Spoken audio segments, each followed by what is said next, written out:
I'm 3 months in, so I'm still within my first 100 days, and it's been great to start to understand a little about the world of round black things and all the various shapes and sizes that they come in.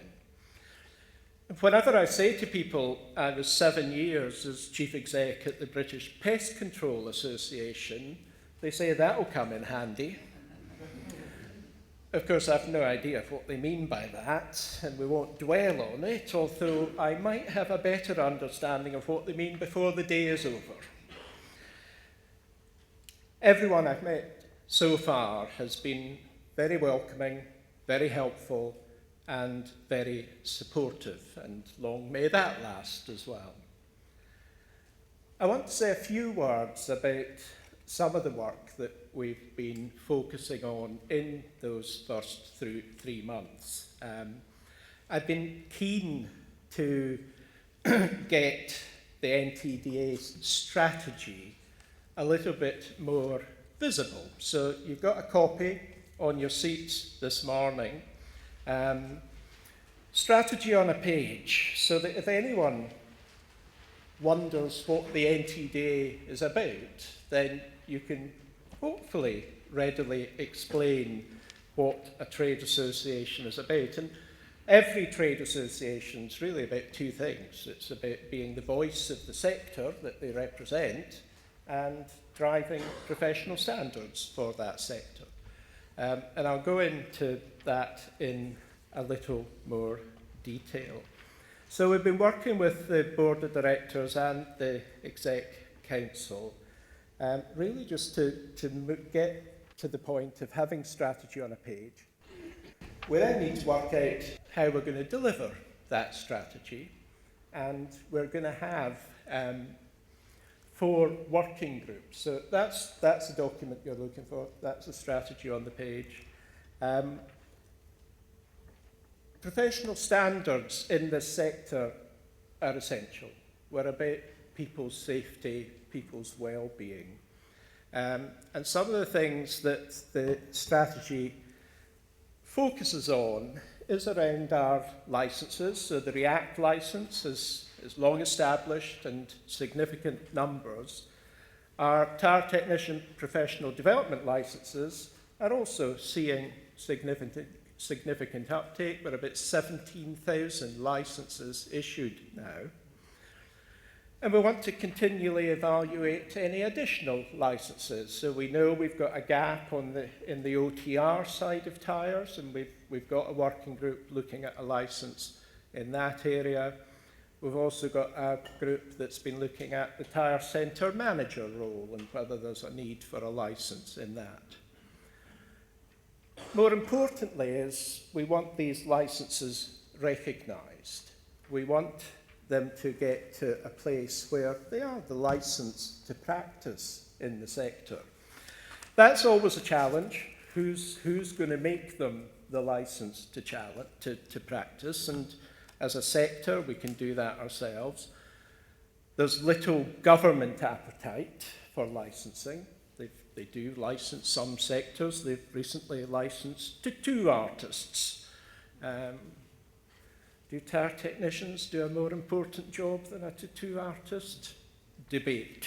And they're looking at licensing the people that do Botox injections and other cosmetic procedures. So I do think at times the government's got its priorities a little mixed up. But we need to look at how we best use the licensing schemes that we've got in place. The strategy also looks at safety. How do we highlight the contribution that tyres make to people's health, safety and well-being? And I'm delighted that we'll be working more closely with Tyre Safe charity going forward, and we need to work out what that collaboration looks like, but delighted to be working with the team there. We need to look at how we better support members in health and safety. Every member gets a 150-page health and safety handbook that probably remains on their data stick and never sees the light of day. how do we better support our members in that most important area of work?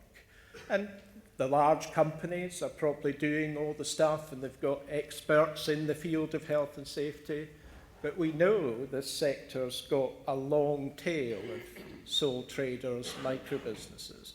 How can we better support them in health and safety? Environmental matters. Again, large companies, you've got your ESG experts, you do your ESG reporting.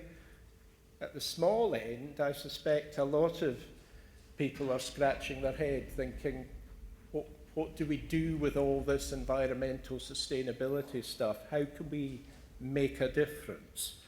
And I think there is stuff that we as a trade association can do to help them take baby steps. And if everyone's taking baby steps, that can make a big difference. The strategy is also about our voice and how we use our voice. We are the voice of the sector to government, and I've already met with several government departments. I've got to say, I've had more outreach from government departments in the last 3 months than I had in the previous, 7 years at BPCA.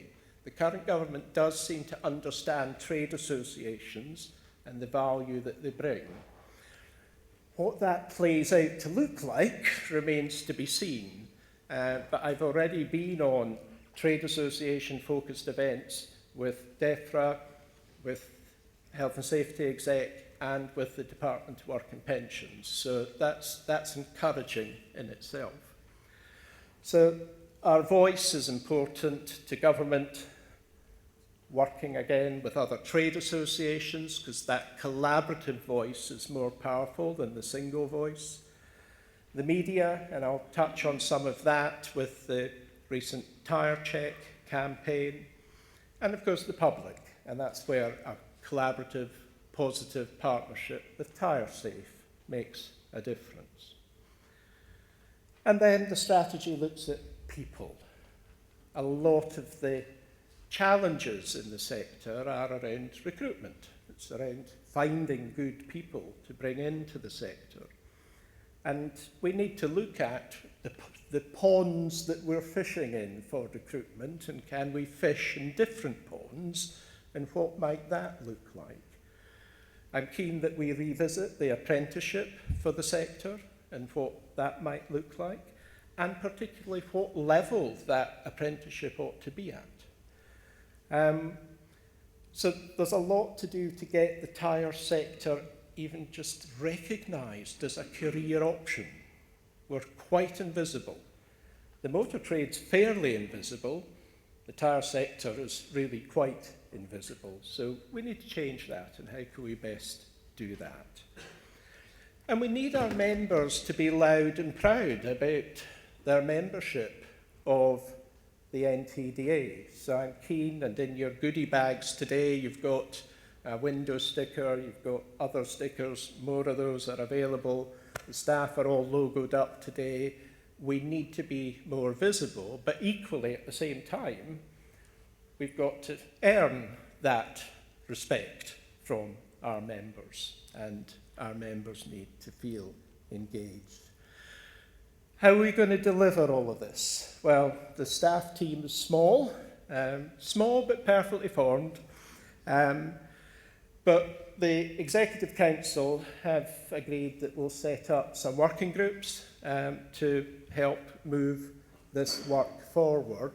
I have put out a call already for people to join the working groups.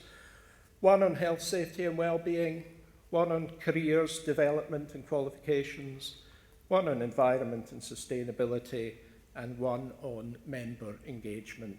They'll meet virtually on Teams, probably monthly for an hour and a half or so. So if you have or are experts in any of these areas and are willing to give some time and expertise back to the sector, then please do get in touch so that we can get the right people on the working groups. Thank you also to everyone that responded to the members' survey that went out probably about 6 weeks ago now. We're still reviewing those responses. There's some good suggestions around the existing member benefits that are in place, potential new member benefits, but also more opportunities for members and their staff to engage with the NTDA. So we're looking at a series of webinars, technical webinars, business-focused webinars. We can only do these if we've got the experts that are willing to deliver on the webinar. So if you have got not a sales pitch, but some technical content or business content that you think would be helpful to the wider membership, then please do get in touch. We aim to get the webinar series up and running before the end of the year. And depending on the demand will depend how often they run, but they will also be recorded and we'll start to build a library of content going forward as well. I want to say a few words about Tyre Check. It was the most comprehensive survey of tyres that's ever happened in the UK. You've got a copy of the report in your goodie bag. Back in 2000, when it was last done, and it was 2000, 25 years ago it was last done, 37,500 vehicles were looked at. This time round, 58,000 vehicles looked at. Now that makes it significant, statistically significant. And there was a mixture of good and bad came out of that survey. But firstly, I just want to say thanks to everyone, every member that was involved in the Tyre Check Week back in May and for submitting the results of that. While the percentage of illegal tyres dropped, it dropped from 10% to 7.7%. It's what we call the barely legal that increased dramatically. So the 1.6 to 2 mil. And I know there'll be differing opinions on how safe or otherwise that range will be. But that changed significantly. That nearly doubled over that period since the last Tyre Check campaign was done. And so we've got 4 out of 10 vehicles running on illegal or barely legal tyres in the UK. And that's a concern, clearly. And we need to work together to see how we can better educate the public so that they're not leaving it too late to get their tyres checked and replaced if necessary. There was a lot of difference across the regions of the UK. The South East, for example, fared well. Scotland fared well. Northern Ireland fared pretty poorly across the total results. And some of the regions, the city areas in particular, did particularly poorly. The worst offender, Hale's Own, 71% of the vehicles inspected were on illegal or barely legal tyres. Belfast at 30% and Haverfordwest 38%, Gloucester 30%. And this affects all of us because we've been lucky, we've had a lot of dry weather, so tyre performance hasn't been affected by the wet weather, but as we go in to more wet weather, then that marginal tyre tread does have an impact, and increased accidents results in increased insurance claims, which for all of us results in increased cost of insurance. And of course, greater demand on emergency services means that we pay more council tax. So it does affect all of us in one way or another. And of course, there's huge questions around how can it be better enforced? Who should be enforcing it? How can we better enforce it? And again, that's where partnership with TyreSafe will come in. Hopefully, we can do more freely available checking services around the UK. Our recommendations are clear that we do need better public education. Perhaps the government needs to look at how it can better incentivise tyre safety. Clearly, the hotspots need to be addressed. We will ask for the legal limit to be reviewed. And again, I know there'll be differing opinions on this in the room, but we will be asking for the 2 mil minimum. And also asking around MOT testing. If a car has failed, or rather got advisories, then what's the follow-up procedure? And should there be a mandatory follow-up procedure? And so hopefully we'll do TyreSafe a little more regularly, tyre check a little more regularly than every 25 years going forward. And I think that's an area for discussion. You will be gathering data on a job-by-job basis. Is there a different way of doing tyre check more regularly? So point for discussion. But ideally, we want to get that national rate of illegal tyres to 0, but I think a decent ambition in 5 years to get it to 5% or below. Get the marginal tyres, the 1.6 to 2 mil, down to 25% from the 37% that it is at the moment, and just hopefully help the hotspots to be less hot going forward. So we'll look at how we best do tyre check going forward and work with you. It got some good coverage. The slides are even from this morning out of date. We got 34 pieces of good quality press coverage. This morning we were in the Birmingham Mail, with good coverage there. And these column inches translate to significant numbers of readers. But good coverage, and I suspect it will continue to drip feed through the Mail if when they have quieter Mail days.